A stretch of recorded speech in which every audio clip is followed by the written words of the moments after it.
This lesson deals with supplemental problem 8.14. You can find this problem in the ECE202 ebook in the Chapter 8 supplemental problem starting on page 18. Given a coaxial cable with a 50 ohm load, we can model this cable with the following equivalent circuit. An inductance that's approximately equal to 97.5 nanohenries per foot and a capacitance that's about 39 picofarads per foot. Suppose that we have 3 feet of cable. Let's find Z equivalent in rectangular form at a frequency of 27.2059 megahertz. Let's use PSpice to plot the magnitude and angle of the impedance versus frequency from 2.72059 megahertz to 27.2059 megahertz. For 3 feet of cable, we have 292.5 nanohenries for the inductance, and then for the capacitance, multiplying 39 picofarads per foot by 3, we get 117 picofarads. Our frequency is 27.2029 megahertz. Multiplying that by 2 pi, I get 170.92 megaradians per second. Now, we actually analyzed this circuit before on page 36 of the Chapter 8 class notes, so let's just use that formula. So it's R divided by 1 plus the quantity omega RC squared plus J quantity omega L minus omega R squared C over 1 plus the quantity omega RC squared.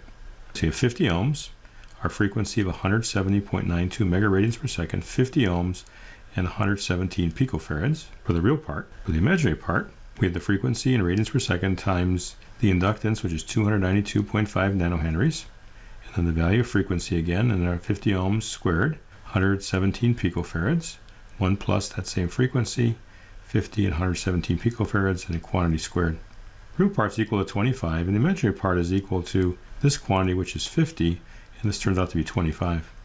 I picked a frequency so this would happen. It gives me an overall impedance of 25 plus J25. Now what's interesting here is that you can change the impedance by adjusting the length. This will be handy in RF circuits. We'll be able to maximize power to a load by adjusting the impedance that we see looking into the cable. All right, so let's take our circuit, let's number the nodes. Call this one 1, 2, and ground. Need a title, so call it cable, and then a dot end, dot probe to do my graphing. And I've got a voltage source between nodes 1 and 0, an L between 1 and 2, and then a C between 2 and 0, and an R between 2 and 0. And then we have our AC command of .AC, our start frequency and our stop frequency, and that's just 1 decade, so let's put 200 points on the screen. Decade 200 for this case.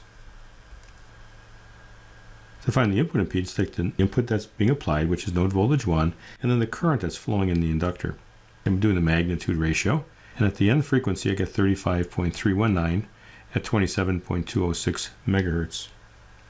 Likewise, you can find the angle by taking the angle of the numerator minus the angle of the denominator, shown here, 35.319, an angle of 44.941 degrees, and then if we put that in rectangular form, that's roughly 25 plus J25.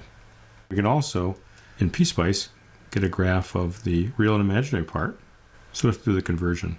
Asking for the real part of the ratio of the node voltage V1 to the current in the inductor, and that's the real part of Z equivalent. And again, we get the 25 for that part at 27.206 megahertz.